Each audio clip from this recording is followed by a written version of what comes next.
Oh. Well, each of us paid $5 for passage to Louisiana to get jobs there. The captain of the boat we were on put us ashore here. Just like that, huh? Yes. Well, I hate to bust up your tour, son, but no boat stop here. Something tells me you men were taken in by a slicker. You're sure of that? Of course. This isn't the first time. Then we're just stranded here? I'm afraid so. Oh, the dirty thieving dogs. And each of us a veteran. A dirty crook. That's what we get for trusting people. That's what we get for risking our necks. Look, I say let's go back into town and look up those crooks and beat them up and hang them. No, wait. Wait. Would that do us any good? Yeah. It'll do my soul a lot of good. You're wrong, Ed. Very wrong. What are you so high and mighty about? You sold your coat and for what? You risked your neck in the war for what? No good, Joe, and you know it. Please, listen to me. Most of you were born right here in America. I wasn't. It hasn't been more than a year ago that I jumped from a ship to fight for the country that I've come to love. That's a lot of rot. No, it's not. Ed, we were swindled, yes. But we mustn't look at the men who swindled us as being American. There are good and bad in every country. Show me the good in this. I can't do that because there is no good in it. But you said we were veterans. Each of us fought to save the Union. Well, why should we have fought just a short time ago to preserve it, and now be willing to become a mob and destroy part of it because one man had wronged us? America's much bigger than those little men, Ed, much bigger than we are. If we want to fight against wrong and evil, let's fight with the greatest weapon we have, our own democracy. I'm sorry. That was a speech. I hate speech. What's your name, son? Joseph Pulitzer. Look, do you think you could put those words on paper? You mean write them? Mm-hmm, from on paper. My boss is Carl Short. Carl Short? General Carl Short? Yeah. Well, he was my old Army commander. Well, good. Come on, then. You write that the way you said it, and we'll see what can be done about this business.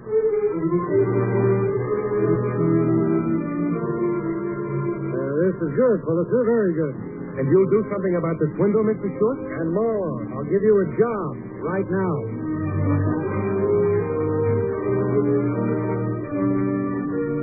Mr. Short, I've got a story on that closed political meeting. You what? You got in there? Yes. Is it funny? You got in where every other reporter on my paper failed.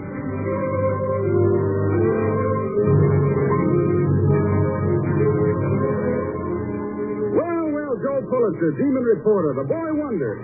Tell us your secret, Joe. Well, I guess You've got no secret. All of you listen to me. From now on, don't kid Pulitzer. Copy.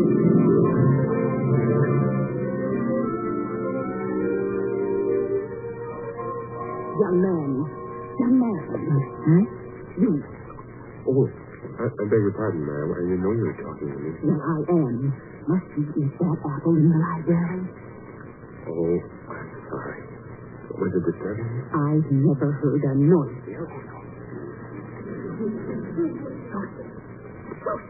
Oh, hello, Udo.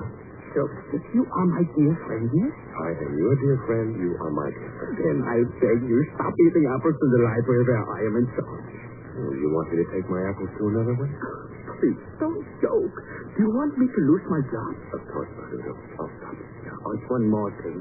I cannot let you stay in the library anymore after closing hours. But I have so little time to read all these books.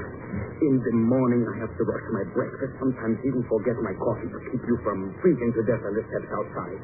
And at night, I'm late going home because I cannot get you out of here. Udo, a man is allotted only 24 hours a day. That is little enough to read all the books I have to read. That is another thing. Law books.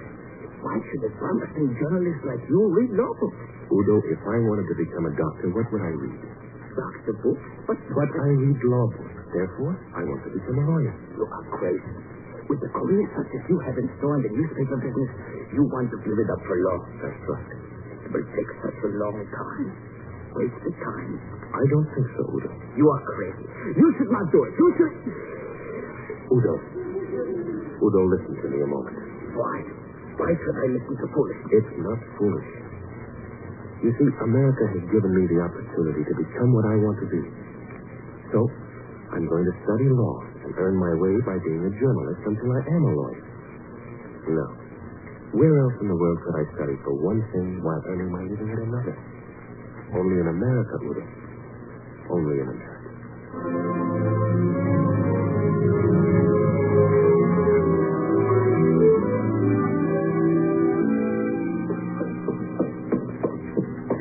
Udo!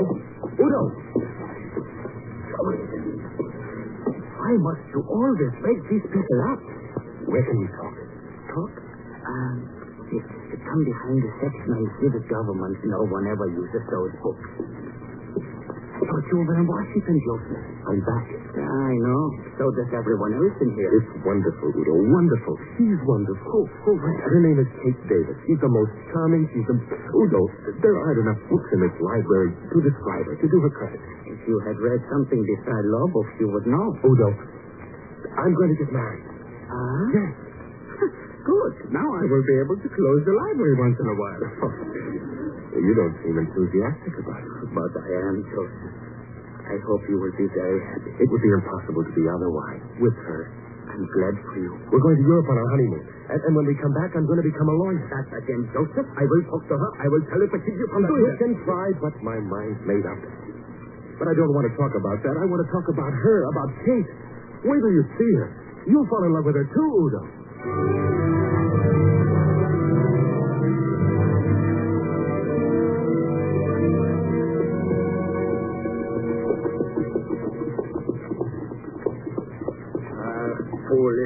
Foolishness. And I thought when you came back from your honeymoon, you would not remember this lawyer business, Joseph. Udo, more than ever, my mind's made up. Now listen, don't tell Kate, but I picked out my officers. I want them to be a surprise for her. Joseph Pulitzer, attorney at law. Joseph Pulitzer, fish out of water. Like Kate said, you are a newspaper man and already famous. You will smother on the briefs, appeal fast. The only way I could be happy in the newspaper business is to have my own paper, and there are too many in St. Louis right now. No, it would mean skimping, saving. I don't want Kate to go through that. I have met her. She would do it, Joseph. I know that. And that's exactly the reason I'm going into law. Kate would do anything if she thought it would help me. And... Yeah? And what? What's that crowd in front of the courthouse? I don't know. Cabby, drive over to the courthouse. Oh, is this not trouble? The crowd is too orderly. And now, ladies and gentlemen, I have been authorized to put up for sale the press, property, and physical assets of the DuPont St. Louis Dispatch. Udo, the dispatch is being auctioned. Just another paper gone broke, Joseph. Let's see who bid. What do I hear? What's the opening bid? $1,000. That was Mr. Alexander. He's no fool. We better go, huh? Let's see who gets it. Who bid $2,000? That was Mr. Grayson. He's no fool either. Who'll make it $3,000? $2,500. $2,500. What did I do? What you always wanted to do, Joseph. Maybe someone else will bid $3,000. If anyone says $3,000, I'll keep my mouth closed. Mr. Alexander, Mr. Grayson, can you say $3,000? Why doesn't someone say something? All right. Going once. Going twice. Going 3 times. And sold. Sold to Mr. Pulitzer for $2,500. Udo, I didn't mean that. Why did I do it? I want to be a lawyer. Yeah, sure. So you bought a newspaper. You wanted to be a lawyer so badly that you... All right. You win. But what'll Kate say? Kate, she knows you, Joseph. Kate will say good. All right. I bought a newspaper. But I bought something else, Udo. I bought responsibility and a duty to the people. Very well. I'll make it the best newspaper I can.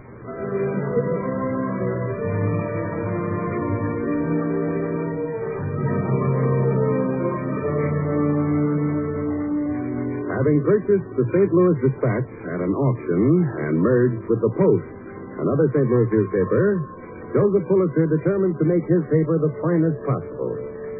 In his office, he is reading an editorial he has just dictated. And the Post-Dispatch will continue its fight against corruption, vice, and all the shameful practices so prevalent.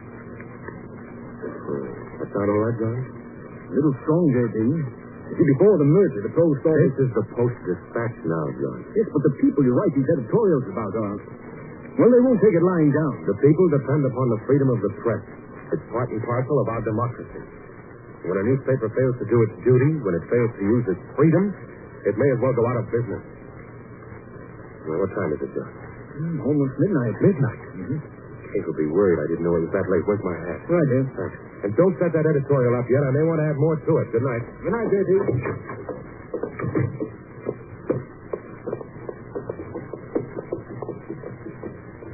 Gabby. Sorry, sir, this is Bacon. Oh. Hey there. Yes, are you talking to me? You. Say, you're Joseph Pulitzer, ain't you? Yes. Yes, I am. I thought so. At 10, Mike. Let's go. Let go of me. What are you trying to do? Maybe you'll go easy after this, Mr. James Pierce. See how you like it.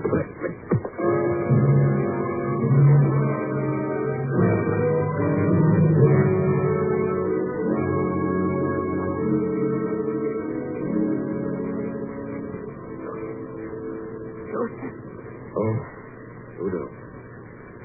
What time is it? 4 o'clock? Afternoon? Yeah? Well, would you tell Mark to get the carriage? 3 days and better enough. A few little bruises and scratches. A few bruises and scratches. It was more than that. The doctor said you were a lucky man. Poppycock, I've got to get back to the paper. The doctor said... All I've got are these headaches. They'll go away in a few weeks, maybe days. Joseph, you are leaving for New York next week. New York, but I can't... And from New York, you are leaving for Europe, and you are not coming back until you are better.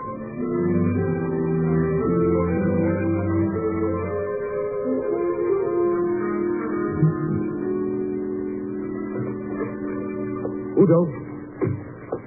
Udo, you in here? Doctor. Now, have you checked the passport? You have seen to the ticket?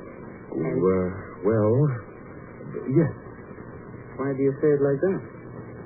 Oh, I ran into Jay Gould, a great financier, but a little out of step as a publisher. Then you lose for a half hour in New York and you run right into the newspaper business. You know, Udo, that newspaper of Gould's, the New York World, it's not in bad shape physically, but as a paper, it's a little run down. Why don't you look at me when you talk? Joseph, what did you do? I bought the New York World. You bought... But you were supposed to rest, to go to Europe. Not now, later. Your health is fine. But, Kate, what will Kate say? I know. Do you think she'll be angry, Udo? Kate angry? No. She will smile and unpack.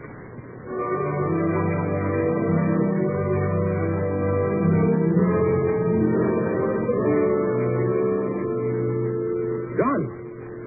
John! You call me, J.T.? Yes, I did. Did you check this story? Well, printed it. It's true.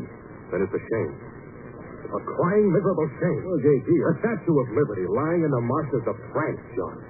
Bought by the people of France for this country, and Congress won't appropriate money for a pedestal. well, no one can do anything about that. The world can. The world will make Congress see that... Yes? No, not Congress. John, I'll write to the real strength of America. I don't understand. Look out the window. There's the real strength of America, the people. But what about them? What can they do? Listen. The people of France, tradesmen, laborers, children, paid $250,000 to have Bartholdi make that statue, and the people of America will buy the pedestal for it.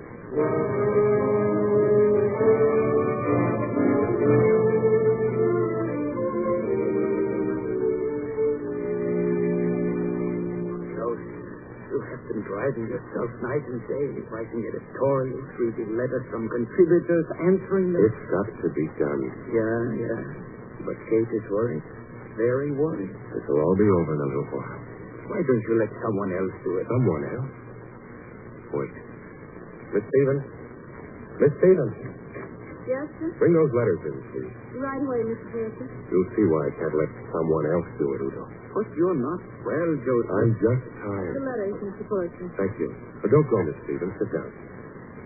Now, Udo, pick one of those letters. Anyone. Now read it. Wait, I will turn up the light. No, the light hurts my eyes. Can you read in this light, Miss Stevens? Why, I think so, Mr. Pulitzer. The light hurts your eye? Joseph, you've got to see a doctor. Never mind that now. Go ahead, Miss Stevens. Read that letter. To the world, New York, New York. Enclosed, you will please to find 15 cents to help buy the pedestal for the Statue of Liberty. I know 15 cents is not much, but maybe it will help some. Yours truly, Edward Rizzick. 15 cents. Udo, it was probably money he could have used for food. Anything but this. That's wonderful. Take another one, Miss Stevens, anyway. Dear World Newspaper, I'm 7 years old. Here's 3 cents. For which kindly accept my contribution to the pedestals for the statue from France. My mother will give me some Sunday money tomorrow. I will send that to you also, too. The people, Udo. The people. It's their country. Their liberty.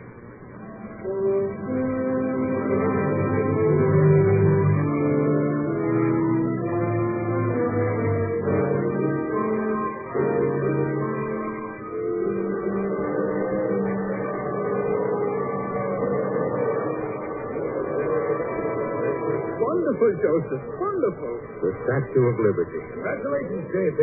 It's a great thing. A great thing. Thank you. Udo, Yeah? tell me, what does it look like? What does what look like? The statue. Why, you saw it on there. No. I didn't see anything. See? I suddenly felt as though there was a deep fawn. Then it was dark. Very dark, Udo. Oh, Joseph, I was the case. No. Oh, I want to tell her myself. Oh, it's such a tragedy. Tragedy? No. I won't pretend that it's nothing at all, but I thank God I've been allowed to go this far. I didn't have to see that statue, Udo. What it stands for, no man can see, unless he loves liberty. And I saw that. Now, let's go home. Yeah, Joseph. Udo, I want you to promise me something. Oh, of course. Anything. I've had a dream, my friend. And Kate, you must help me see it come to realization. A school for journalism. A school? Yes. Yes, a school. We'll endow it with the necessary funds. Butler of Columbia University has already consented.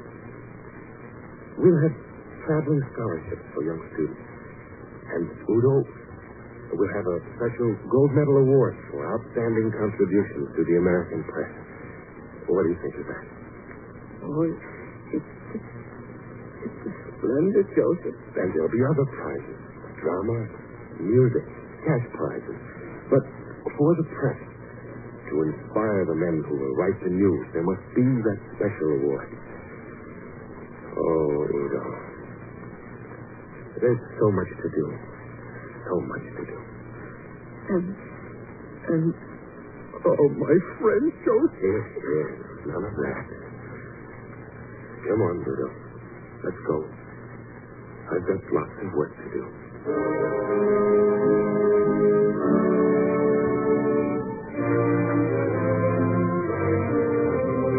And Joseph Pulitzer's dream came true. Each year, the Pulitzer Prize for Journalism epitomizes the craftsmanship and brilliance of the American press and the men who write the news. Men who remember Joseph Pulitzer's creed. Our republic and its press will rise or fall together. Only an able, disinterested, public-spirited press with a trained intelligence to know the right and the courage to do it can preserve that public virtue without which popular government is a sham and a mockery.